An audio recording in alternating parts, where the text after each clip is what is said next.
Good morning, my friends. Dr. Minette Riordan here, and I just noticed that my flowery pajamas match the leftover fake flowers from my retreat back there, which is just giving me a little bit of joy and inspiration this morning, which is what our topic is all about. Welcome. I'm Dr. Minette Riordan. This is Painting in Your PJs Live with Minette, and Painting in Your PJs is really all about how can we, as women in midlife and beyond, use art as a creative process for personal growth, self-discovery, and a little bit of deep reflection? How can we find our inspiration on the page that can flow from the page out into the rest of our life? And this morning, I was cleaning out my email inbox and I stumbled across an email from Daily Ohm. I love dailyohm.com. It's a great resource for all kinds of classes on all kinds of topics. And the email this morning was about embracing your muse. And in the article, they say that nearly all creative possibilities are related to the muses that inspire us. Now, the concept of a muse, as you may know, is from Greek mythology. Good morning, Yvonne. And the Greek muses were nine goddesses who protected the art and inspired artists in ancient Greece. And they had different names and they had different themes, like Calliope, the muse of epic poetry and eloquence, or let's see, Melpom, I don't even know how to say it, but the muse of tragedy and lamentation, and Talia, the muse of comedy and festive joy. And there was always this sense of having to have that external muse. And as we know from history, women were often considered to be that muse. But our thinking has changed a lot since the time of Greek mythology. And I think we're a lot more aware. Are you coming to say hello? George is coming to say hello this morning. A lot more aware that when we're seeking inspiration, yes, it can come from something external, like a photograph or a prompt or a color or some flowers or a scene, but most often our creative inspiration is a combination of something sparked on the outside that motivates and moves something inside of us to speak. And I really liked what the article was saying. And so some of these words may end up in my piece today. And it talks about how many people move through life unaware of the presence of their muse. This lack of awareness can be compounded by the fact that we may have one muse that remains with us throughout our lives, multiple muses that inspire us concurrently, muses that come and go, or a single muse that only touches us at specific moments. And they talk about how this muse can make you feel courageous enough to broaden the range of your creativity, erase self-doubt, motivate you to give your thoughts and feelings form. And I love they also talk about surrounding yourself with people who support you, always keeping a pen and paper handy, immersing yourself in culture, brainstorming frequently, like all these different ideas about this concept of the muse. Good morning, Crystal Seeker 71. I know you have a name. If you want to share your name, great. If not, that's also great. But I love calling people by their names. Glad to see you again. Thank you for being here. So I want to explore this idea of how do we connect with our muse? Because sometimes it can feel really elusive. Sometimes it's really fun to imagine what that muse might look like and create it as if it were separate from us as well as an aspect of us. So very much like soul collage or my work with journey circles, we can create a card that represents this idea of the muse for ongoing inspiration. We can also think about things that inspire us through the light of or in the guise of a muse. Good morning, Judy. Great to see you. Tammy, thank you, Tammy. And I know you've probably told me that before. And so thank you for sharing again. Tammy. And thank you. And for me, nature is a muse. And not necessarily always what I'm looking at, but simply something about being in nature allows me to connect with my own inner intuition and wisdom. So rather than thinking of the muse as this external person or imagery, I like to think about what are the things that are around me that support me in connecting to my own inner muse. And muse can simply be another word for my own inner intuition, for my own innate wisdom. And my imagination is a great source of creative inspiration, but it's easy to get caught up in a conversation of external inspiration and seeking that muse outside of us. And I would like to maintain that that elusive muse isn't as hard to find as we think it is if we're willing to turn inside. Georgia, no clawing the carpet. I wish you guys could see her looking at me like, what, Mama? What did I do? Hey, you, I'm going to no clawing at the carpet. All right. They're in there, they have their morning zoomies and they're being a little feisty this morning. I should have shut them out of the garage. So apologies for the cat interruption. This is a live show. This is what happens. So I'm going to switch my camera over here. This is the article that I found. I love when it's just a nice little short article. Oh, that's something else entirely. So I started to think about this idea of being in nature and being inspired by nature. Here I have my journal, and what's interesting is that she really looks like a muse.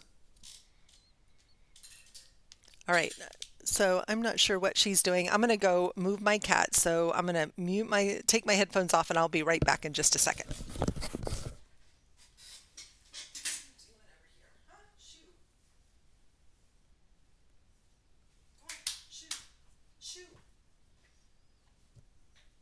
No clawing the carpet. Go on.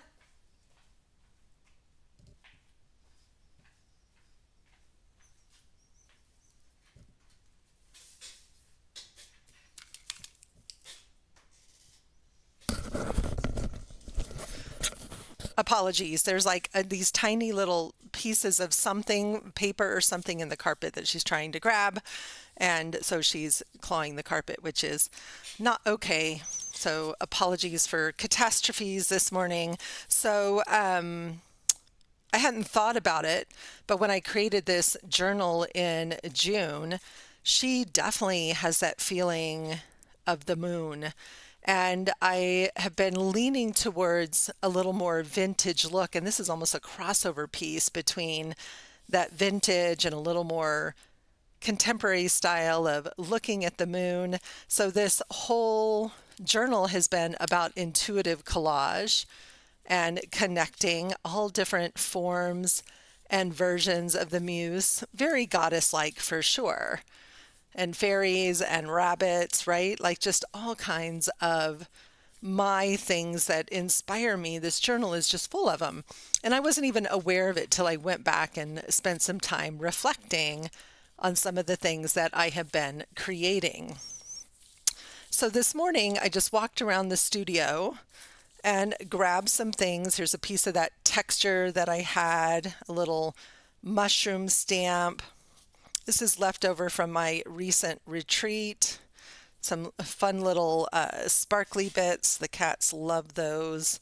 I love this braided twine that has this braided leafy ribbon in it. And I was definitely thinking about nature and texture this morning. I'm very much in planning stages for my fall retreat in Estes Park, Colorado, right outside Rocky Mountain National Park. It's called the Wisdom and Wonder Retreat. I've been loving adding lace to my work. This is a piece of a paper napkin from my friend Andrea's house. A fun image. I loved her. She would make a great muse, but I was more drawn. These are from the Gudrun Sodren catalog. I never say her name right, but I really liked. There's something very confident, right? This is a typical sort of confidence power pose, and this gorgeous hand-picked bucket of wildflowers, daisies, and maybe some wild yarrow, right? Just loving these different images about nature, which was the theme of this particular catalog.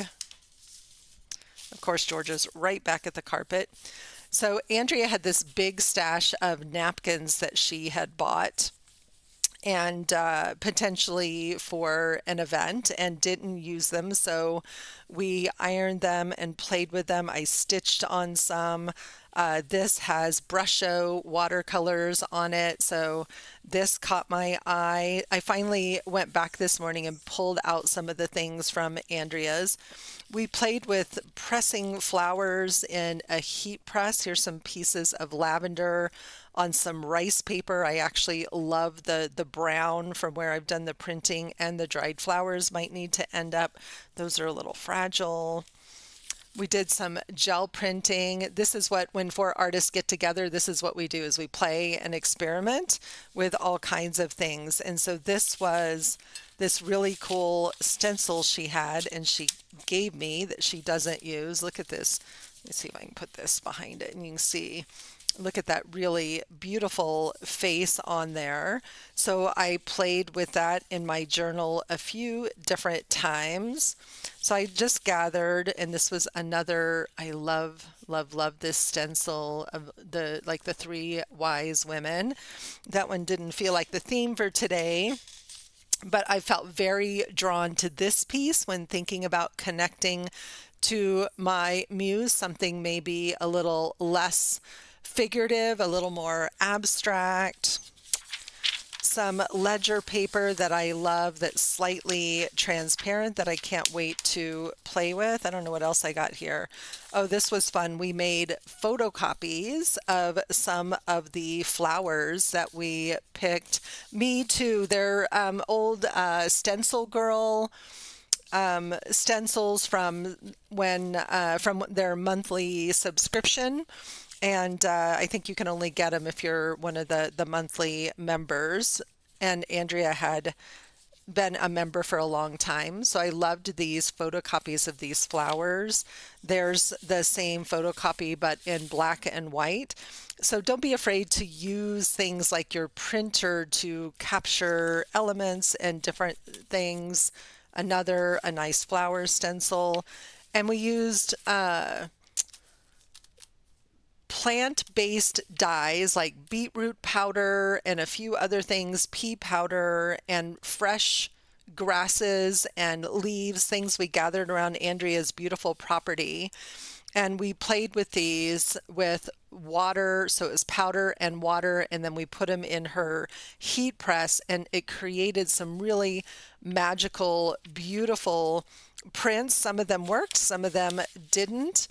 This was a big fern. I love this piece, so I want to be able to incorporate these into other pieces of art going forward.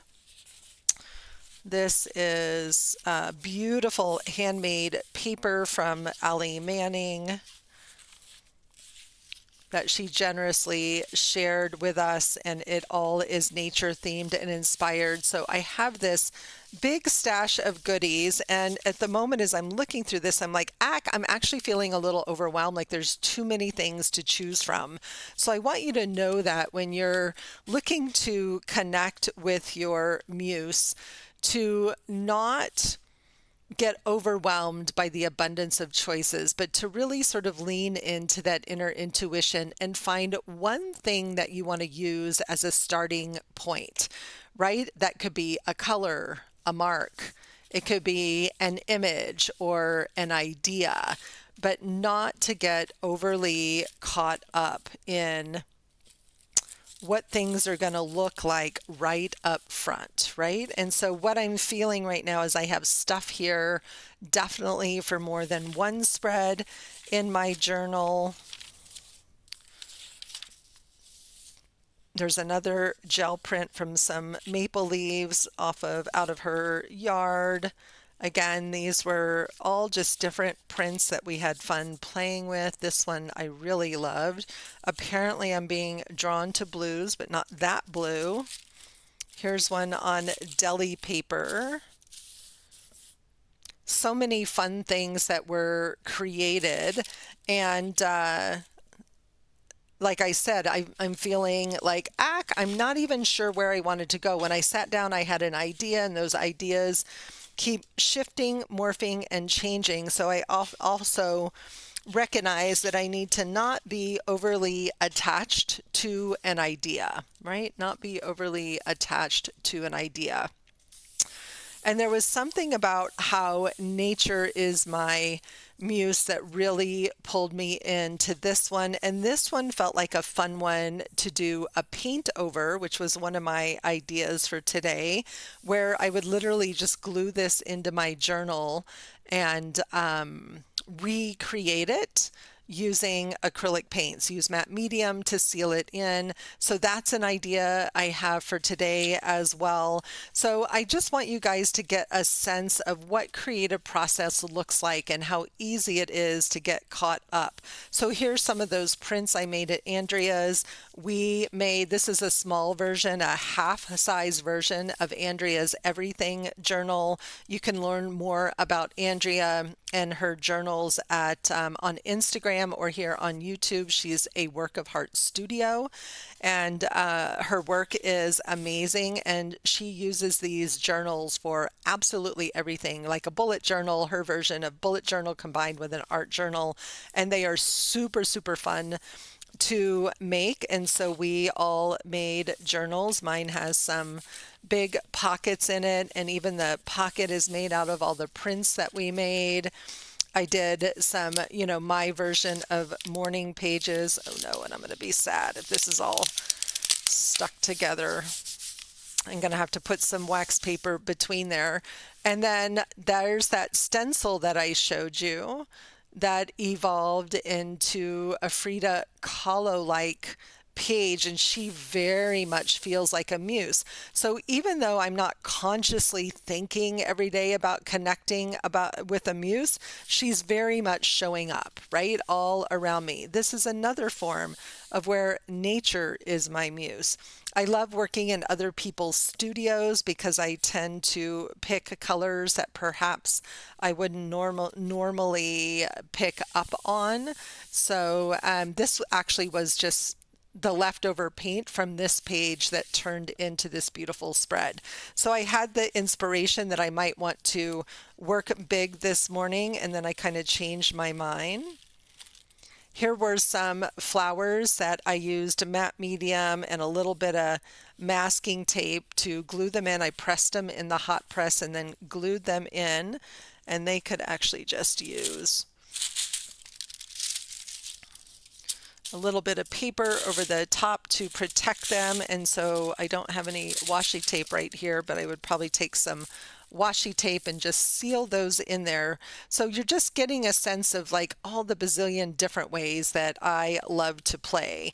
So this was a big cotton dish towel and an ear of corn. A friend sent me a video on Instagram, and we used an ear of corn and played with paint, right? So there's no limit, but I think maybe one of the themes that I'm seeing emerging for myself from that 4 days that I played with 3 other artists at a Work of Heart at her new Watch, Learn, Play retreat in the trees is that we played and we experimented. It wasn't about completing anything. It was about beginnings and experimentation, from making the journal from an old card and gel prints and using the different things that we had made. An image that I fell in love with. Oh, look at that one. I forgot about that one. See, so this is that same stencil, but this is on sewing pattern paper, right? So it's very, very thin, almost like a vellum. That's a leftover page that I was cleaning off my paintbrush on, and I love that as well. And she is kind of magical, but I'm not feeling her. So I'm literally just looking at things this morning and saying, what direction do I want to go? But I also wanted to share this beautiful everything journal with you and encourage you to go subscribe to a Work of Heart Studio and follow a Work of Heart Studio on Instagram and see how Andrea uses these amazing everything journals. Love, love, love them. This is my second one that I've made.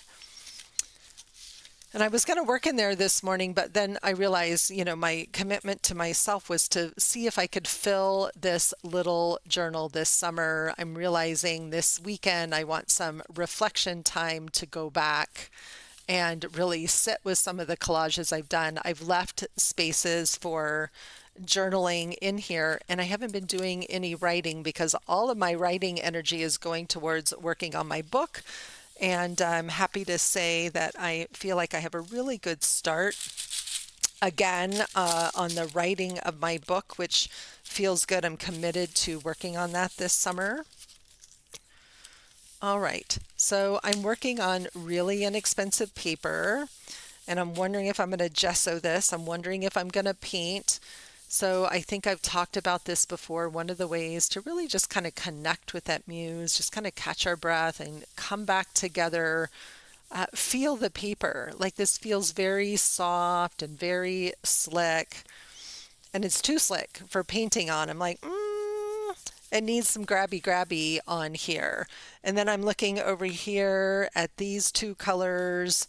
These were on sale at Michael's. I've never tried the Michael's acrylic inks, and I'm like, maybe my muse just needs to play this morning. So sometimes I think, oh, I have to do a project. I have to show a start to finish. I can get up in my head and kind of judgy of myself about what I think, other people's expectations are. But then I'm like, it's my YouTube channel. I have the opportunity here to do whatever I want. This is my play and experimentation time.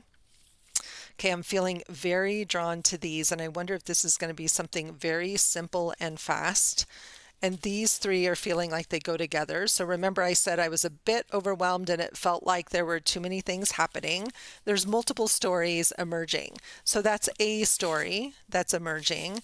Then I'm obsessed with texture right now. Then I have these nature stories that are emerging. And then this is one of the images I'm playing with for my fall retreat. I found this on Etsy and I absolutely love it. And then this feels like that invitation of into the woods, invitation into wonder and awe and that childlike delight. So I kind of had an idea of her stepping on this path. So I might start there. But my little inner child over here, my muse, whatever you want to call it, is saying, how much fun would it be to play with these two colors of inks because they're so exciting. So I'm going to start with the inks because it's where my intuition is pulling me. And what I don't have over here is any gesso. So I'm going to start with just putting a layer of white acrylic paint down because I want this paper to have a little bit more tooth. I'm kind of curious about how the white paint might mix with the acrylic inks. And I've got scrap paper behind each of these to kind of just protect the other pages so I don't glue all the pages in this book together. And you notice when I was flipping through, there were some blank pages. Because the paper is not very thick, it definitely can bleed through. And so I probably won't create on every page, or maybe I'll just collage on those pages. So I'm not trying to get full coverage on the page, but again, I just want that page to have a little tooth, a little texture, a little piece of string on there.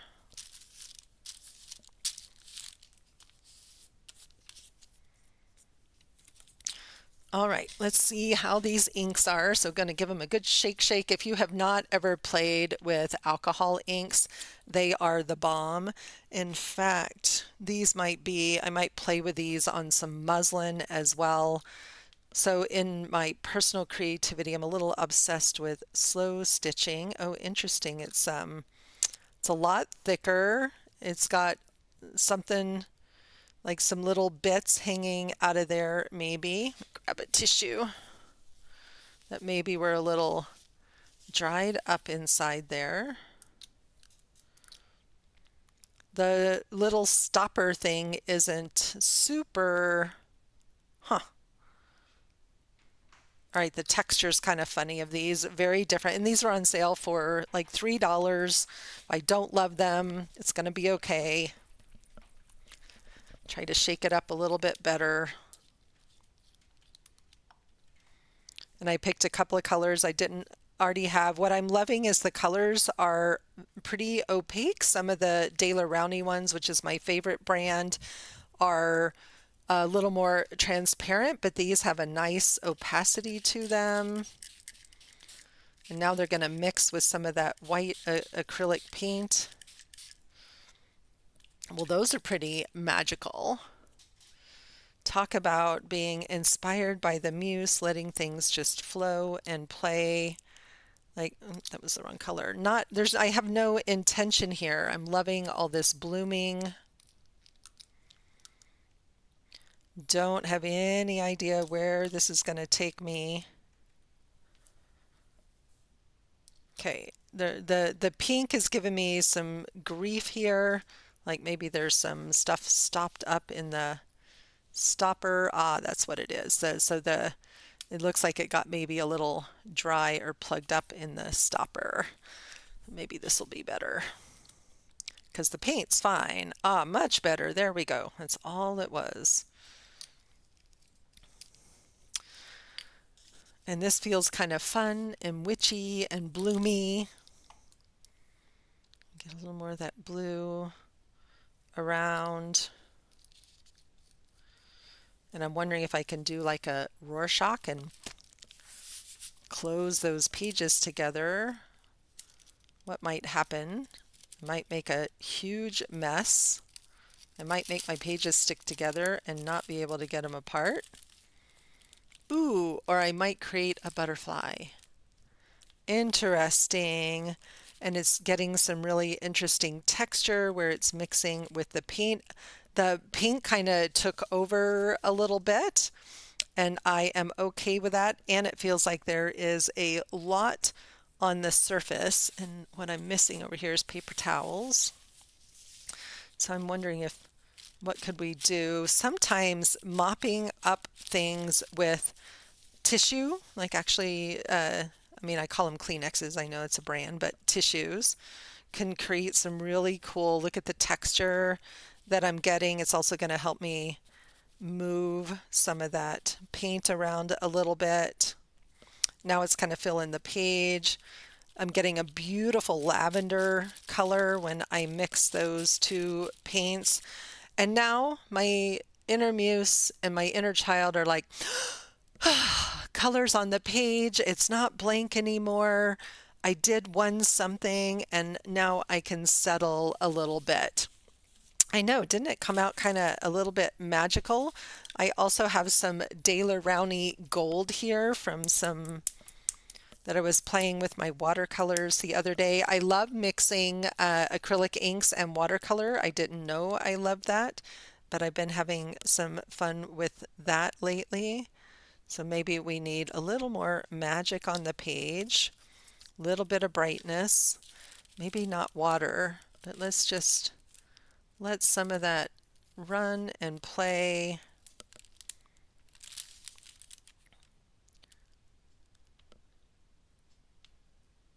And I think good morning, Blanca. Good morning. What my muse is saying to me this morning is experiment, play, give yourself permission to slow down. The muse feels elusive because I don't spend enough time just connecting with her in the spirit of play and experimentation. Okay, it doesn't want to be spread with a brush. Good to know because that white paint is still pretty wet under there. And I'm wondering if I'm starting to kind of see anything. Maybe this is going to be a little bit like a frame around the edges. I'm just watching to see, is there maybe a face in here? Like, where am I going to want to go next with this? And I'm almost feeling like, well, this page is so much fun. Maybe it's just going to, this is the page. And I might come back in with black ink when it's completely dry and do some botanical drawing over top. I just sprayed water. It's just inexpensive. I'm testing out Blanca, some Artist Loft Michaels brand acrylic inks, and I actually really like them. They're very nice and opaque. And this was a Daler Rowney Gold, and I put some white paint down, then the acrylic inks, and then sprayed them with water and dabbed them with a tissue to get some of that texture, and then dribbled a little bit of gold over the top. So that's what we have done so far. And that feels really fun. I'm not going to want to cover this all up for sure, even though you guys know I'm good at covering and letting go of things. So I want you to notice I made this intentionally out of very inexpensive paper to explore and try and notice how those inks are soaking through the page where there was no white paint. Where I put white paint down, it gave me help protect that surface, right? So now we've got that color bleeding through. It's even bleeding through in the center where there was a lot of color there. And that's fine. I don't have an issue with that, but just be mindful. This is why paper is so important. And interestingly, I'm being drawn to, there's color matches here, those golds and the pinks, a little bit of that blue. That blue is in here. So I always notice, I tend to go through, there's that lavender color, seasons of a color, right? Seasons of a color. I don't have a signature palette that I use over and over again at all. And I'm still learning to embrace a variety of different supplies. I could quite happily just stick with acrylics and only use acrylics, but there are times when that inner muse is like, it's time to expand your horizons. Like, what was it that it said in the article? What, I don't know. I don't know where I put the article. I have way too many pieces of paper now.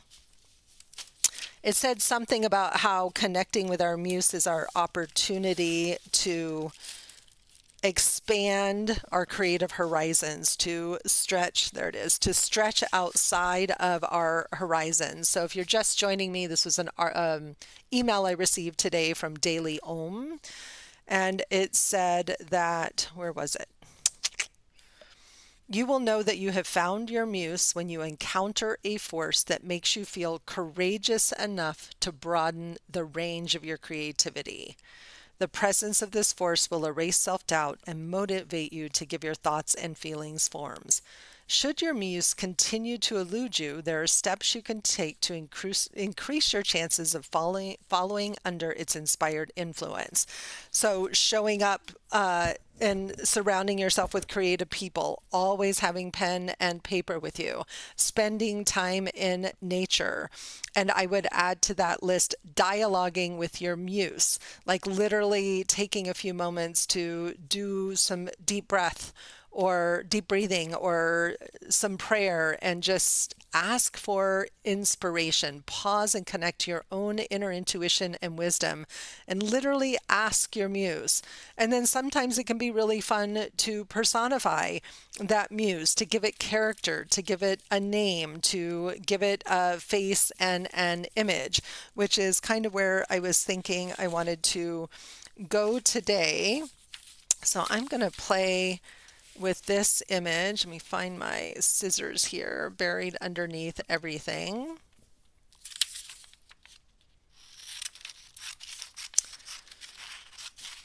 And one of the things I'm noticing as I prepare for my fall retreat, which is the first weekend in October up in Estes Park, Colorado, is all the different ways that I can connect to my own muse to come up with the ideas and the projects.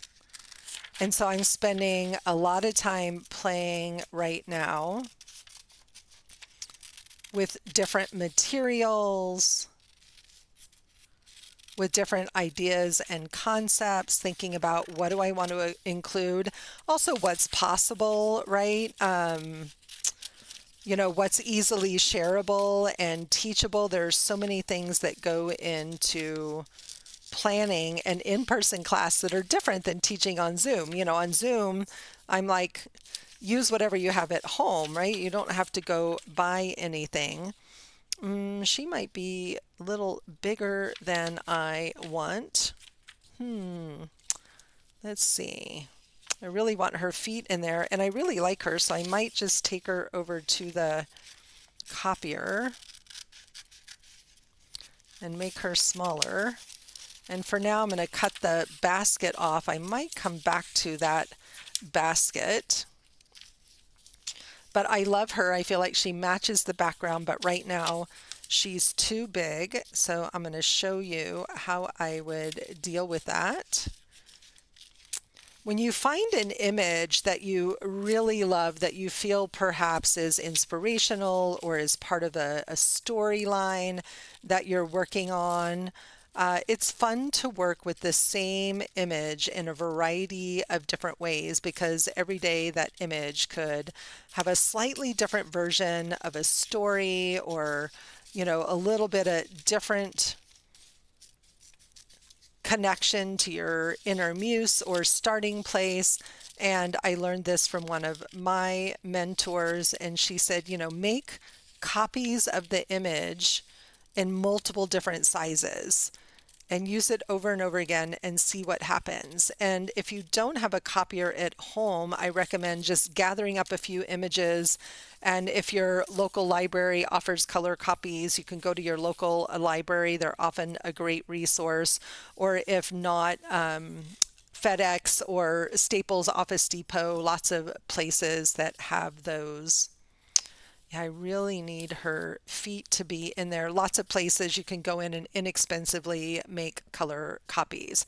So I'm going to go reduce this on my copy machine very quickly. It's right behind me. It'll take about 1 second. So I'll be right back.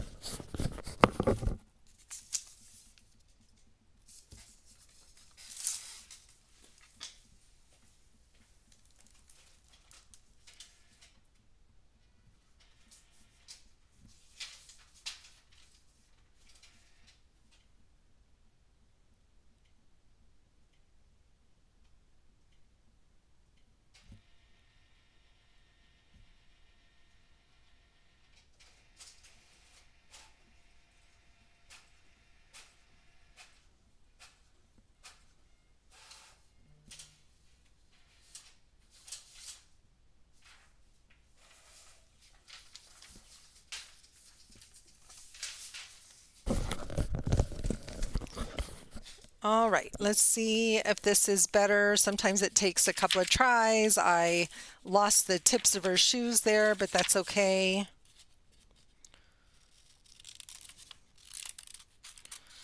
She's a little more muted in the copy than she was in the original, which is also okay. I might decide I want to paint her and make her a little bit more my own. I love painting over magazine images, faces. I've showed that before here on the channel, using magazine images as a way to practice painting faces and portraits. And the artist Lori Siebert, Lori Siebert, Siebert, over on Instagram, has been doing the most fun things with magazine images in these scenes of how she's taking all these pictures of women and painting them and using them. It's really quite magical. Much better. She's still a little bit long, but I think we can make that work. I really want to be able to see the path, and I'm noticing that she's not standing out as much as I would like her to. And have all my tiny scissors disappeared. I think my tiny scissors have disappeared. I want to cut out this little bit of lavender. I'm just going to carefully do that.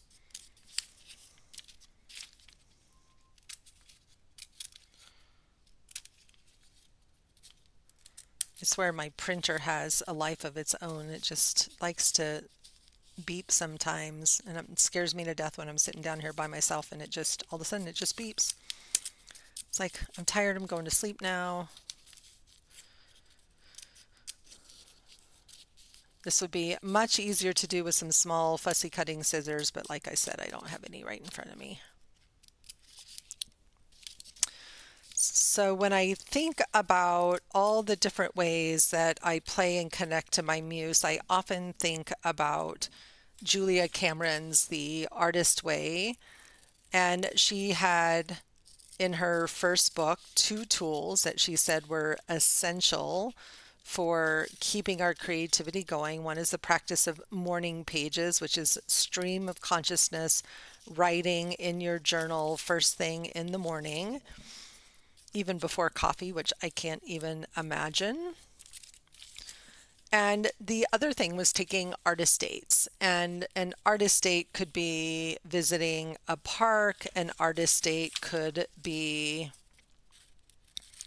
the bookstore, it could be a movie, it could be anything. And while my version of morning pages has morphed into a combination of writing and art and not all writing, I still love a good artist date. So sometimes that's going to the art supply store and roaming around.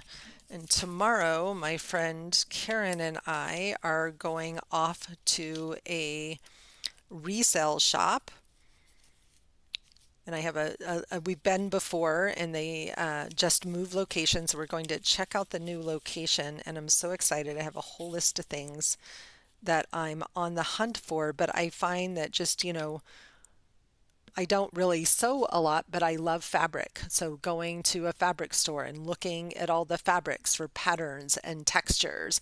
There's so many ways that can encourage us to connect with our muse, and the trick is to be intentional about it.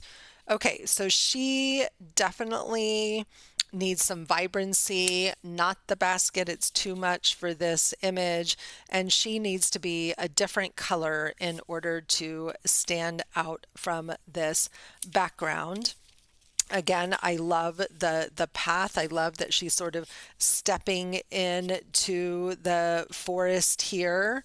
Although, I don't know, maybe she's not exactly the right figure, but I'm going to play with her for a little while and see. I'm wondering if maybe I want someone actually stepping onto the path. So I'm just playing, I'm trusting.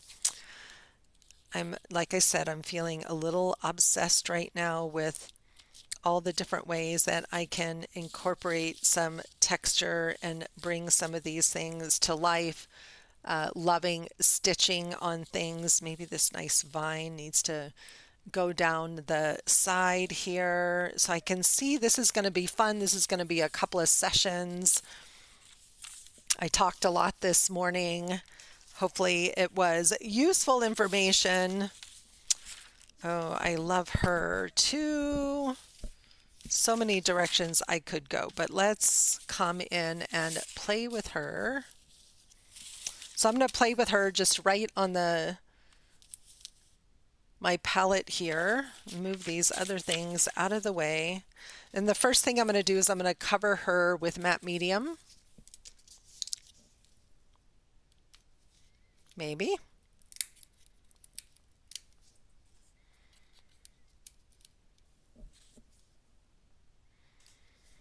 Pretty healthy dose of matte medium. And this is so that that surface will be more paintable and that paper will be less fragile and absorbent.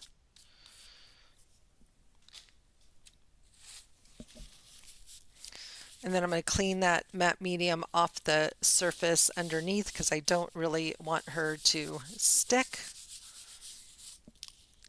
She might stick anyway, but we'll figure that out. Actually, maybe I'll just stick some piece of deli paper under her, and then if she does stick a little bit, we can always just cut her back off of that. I'm going to hit this with the dryer and get that matte medium dry, and then I'm going to come in with some, actually maybe I'll keep playing with those acrylic inks, and I want to brighten up or change the color of her dress so that she pops out from my background more.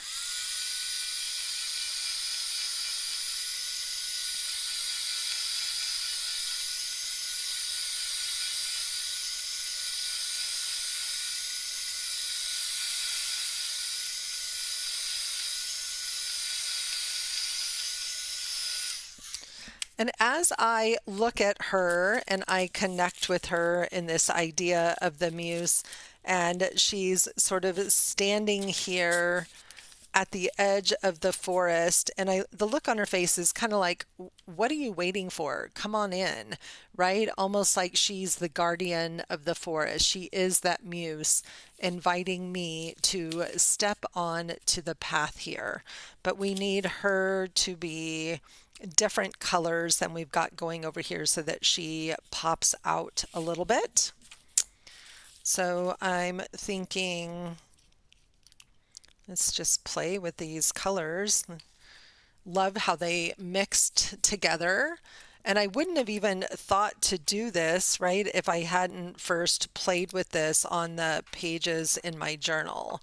So from that one thing, I learned, oh, here's something possible that I could do with these colors. So let's just repeat that here. I'm going to be okay if it gets places where I don't want it. And all of a sudden it looks like she has a fluid, flowy dress, which is kind of cool. I'm going to try to keep it off of her face.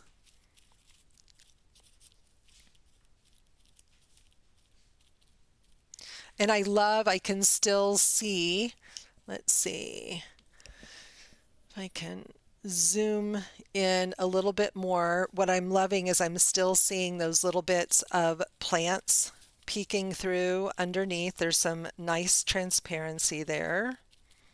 Loving those colors popping through. I love now it looks like she has paint all over her hands, but because I use that layer of matte medium, I can take a baby wipe and push that color back a little bit if I want to. And let's see if that was bright enough. So it's better, she's standing out, but what she really needs is probably some of this orange, like this mushroom over here, and maybe some pops of yellow to make her stand out. I might make her hair a little bit different color, so that's still super fun, but again, we're not there yet, right? It's still in that place of needing, I want her to stand out even more. Let's see, I'm right at the end of this tube of white. And let's grab any old brush, and this is an old brush.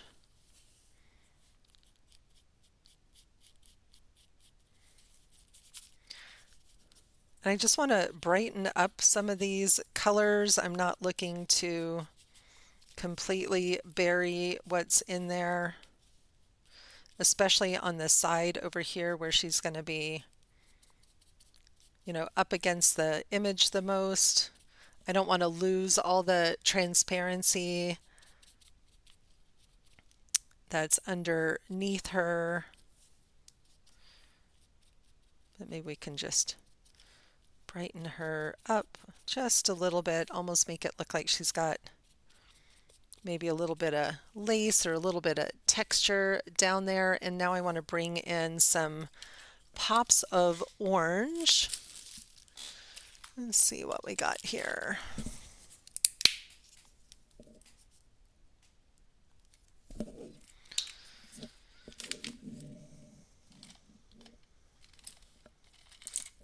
I have a little teeny tiny brush, way too much paint, but I'll figure out something else fun to do with it.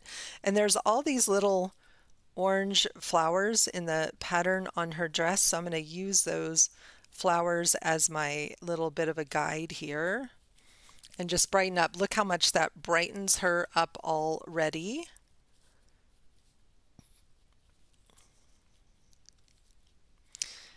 And I think my muse definitely gets a little bit bossy, right? She definitely is like, come on, Minette, it's time to play, it's time to create.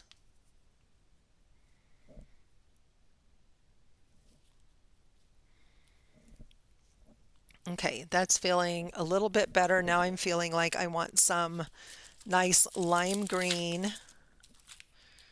Let's try bring a little bit of green back. Put the lids on things so I don't knock them over, or if I do knock them over.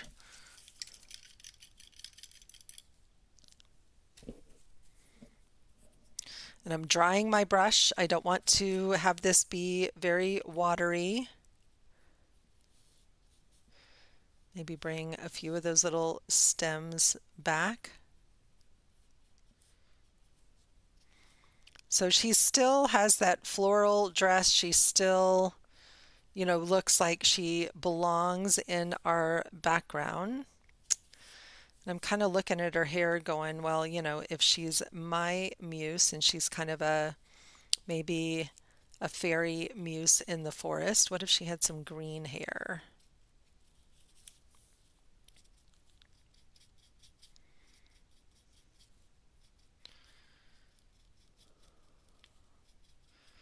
All of a sudden she changes again, even more. Maybe we're gonna let that hair just flow a little bit longer. And maybe she's gonna have a few of those little flowers in her hair. Now it feels like she needs some butterfly wings to make her feel even a little bit more festive. But she's coming along. Come back in, just put a little more white. I'm learning to love white. I think I did an episode about this or talked about it painting before, that I tend to overwork my whites and like blend them in. They always look, too white, and yet they're often the things that make the biggest difference in a painting, are bringing in those brights. Okay, that's feeling a little bit better. I'm wondering if I need a little pop of yellow. And maybe it's okay that she kind of looks like the forest, so it's a little bit better. I can also add a little bit of, just a drop shadow on the side over here. I love it now. She looks like a painty muse. It looks like she has dipped her hands in paint. And I do not have any baby wipes over here. It's what happens when I work all over my studio. I carry things around. Okay, she's feeling a little bit better. Like I said, she may need a little shading on that image underneath. I'm trying to decide if I want to do something a little bit different with her face.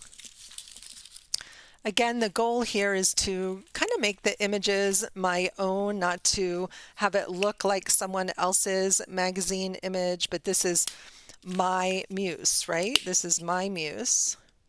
So I'm going to get some more paints down here. And what would my muse look like?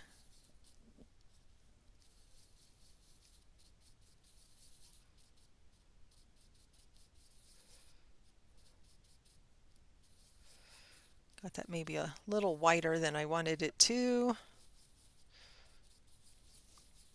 Getting something sort of fleshy toned here. So that was pink and yellow ochre and white to get a little bit of flesh tone.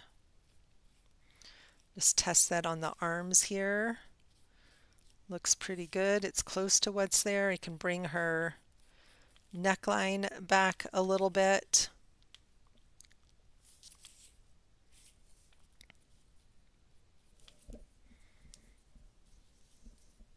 And I'm going to get a really tiny little brush here and work on her face a little bit. What I'm thinking is that I want her to be a little bit, let me get that out of the way, elven maybe. So if we're going to go full on fairy, we can give her some pointed ears. I'm probably going to come in with some pencils or fine tip markers and bring a little more definition in. And again, just adding a little bit of paint in a few places, just kind of make her my own. Let's give her some bright pink cheeks, a little more pink on her lips.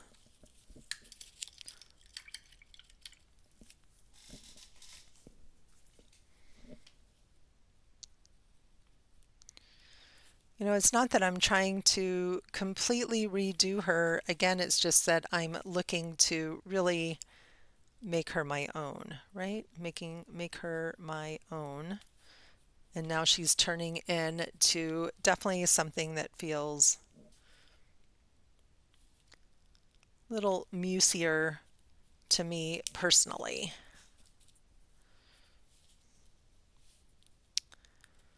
I feel like we've kind of lost the neck of her dress here, so we're just gonna maybe bring that back a little bit. Add a little bit of lace to the edges of things, even a little more girly. I was never a girly girl, much to my mother's chagrin. I think she would have loved to have had a girly girl.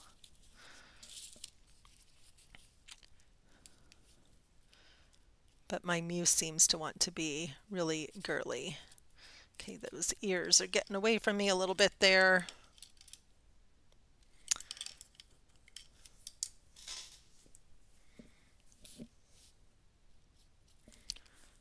I want this to be really dry. I'm trying to keep the paint all in one place here. And again, they just got a little bit put a little too much of that yellow, and what I need is maybe a pen or some colored pencils to come in here and finish this off with just a little more dimension, but she's going to need to get really dry before I do that. Bring her hand and her fingers back.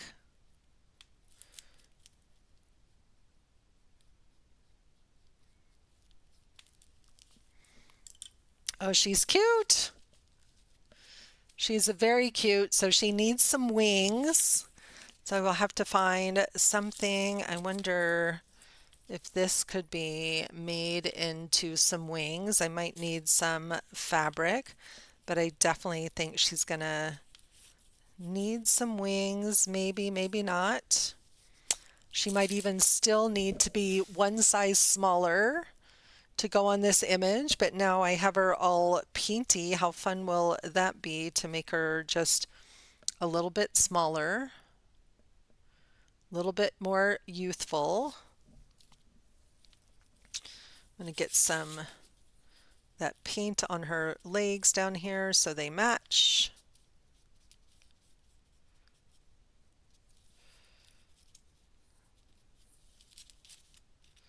They're curling up on me a little bit just because that paper is so wet. Okay, she's pretty stinking cute. I wouldn't have thought to go that direction if I hadn't given myself permission to play with these inks at the beginning. Still don't know what I'm going to do with these pages. They're still really wet, but I'm thinking maybe some either hand drawing or stamping of some bold black botanicals over this crazy background. And I may even take some transparent white paint and push this back a little bit so it's not quite so messy, and I may just leave them as they are because they're pretty stinking cool, right? So sometimes we don't have to change what we're playing with, but we can just simply enjoy the play and leave it in our journals as a way to remind us of what we created. So I love her now. I'm almost thinking maybe she needs some of these cute little mushrooms on her, like a little pocket. So this is the beginning of a story. It's nowhere near finished, but this will be something fun to continue playing with and explore and see where I get to. So there's a beginning of one story, and I'm wondering maybe if a part of this or this might become a little bit of, no, not the right colors. I'm going to have to figure out what I'm going to do with her wings. And then also, oops, now I got orange paint all over my fabric. Well, how fun would it be? Okay, happy accidents, right? So what happens if we just come in and paint a little bit over this? And then I also have a second story started over here with these two pieces. So it feels like a lot got put in motion this morning, and sometimes when we sit down to create, and it took me half an hour to really get going and feel like I was connecting with my muse, right? And then it's like, oh, well, now I have to go move on to the next thing. It's okay to leave things partially done, to have multiple things started, because when you have the time, you can't wait for inspiration to strike, right? It's a myth that we have to wait for inspiration to strike. That stems all the way back from those 9 Greek muses, that we have to wait to be visited by the muse, when really we don't. What we need to do is to learn to have our muse appear at will. And she will, or it will, appear at will the more that we work and connect with her, the more that we play and experiment, the more that we notice, that we look around us with eyes of wonder and childlike delight at what's going on, that we watch the hummingbirds and the flowers in this season. So I invite you this weekend to think about your muse. What does she look like? And does she have a name? Is it a she? Is it an animal? Is it an element? Do you find your greatest inspiration when you're sitting by the beach or a running river? So think about some of the different ways that you can connect to your muse, and then bring them back to your art journal and personify them, and have a page in your art journal that honors and celebrates that muse that you can turn to whenever you're looking for a little bit of inspiration. I love painting on fabric. Don't know what I'm doing. I'm just putting some color down. My plan with this piece of fabric is to come in and do some slow stitching over the top and see what kind of magic I can create. So we'll see where that goes. I'm going to go spend a few minutes now playing with paint in another page in my journal, or I might grab that big journal, but I never leave paint like this just laying around. So I would definitely come back, especially on a page like this. Let's see, I think this is dry enough to stick that under there. So nothing ever really gets wasted in my studio except paper. I definitely go through a lot of paper, but I'm going to come in here and I want to cover up this painty page, maybe paint on the back of it. I'm getting some crinkles in here where that paper is still really wet on the back side, and just gonna put this paint on here because it's gonna help protect that page from both sides so I don't tear that page. I'm loving that. Peachy color is calling me in.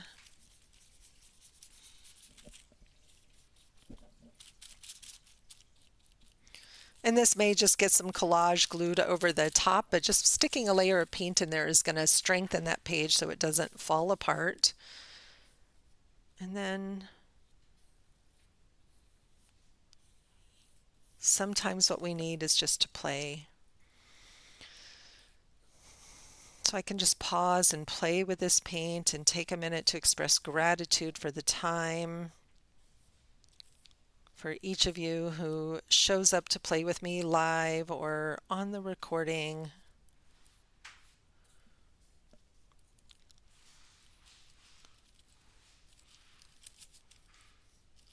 Sometimes the most relaxing thing is just playing with paint. We did a lot of that today. Nothing was finished. Lots of stories are started.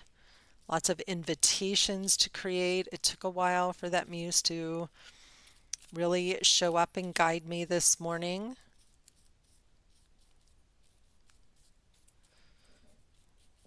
All right, I'm loving the orange this morning.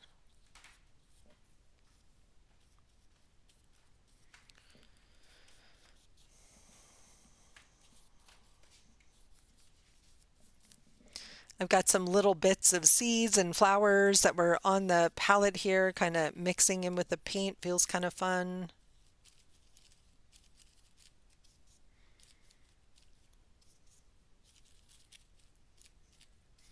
And I'm noticing that I'm loving this combination. It doesn't really show here, but that I used on her dress of the bright orange and the lime green and some pops of pink. So now I have a couple of pages in my journal that are ready to go for the next thing. Don't know what the next thing is, but when I come sit down and look at these pages and have a little inner chit chat with my elusive muse, I know that she will show up to guide me because I practice connecting with her on a consistent basis. So definitely some color themes emerging here. So thanks everyone for playing along and watching or catching the replay. I'm Dr. Minette Riordan. This is Painting in Your PJs with Minette, and I will see you guys next Tuesday as usual. Have a wonderful weekend, my friends. Bye, everybody.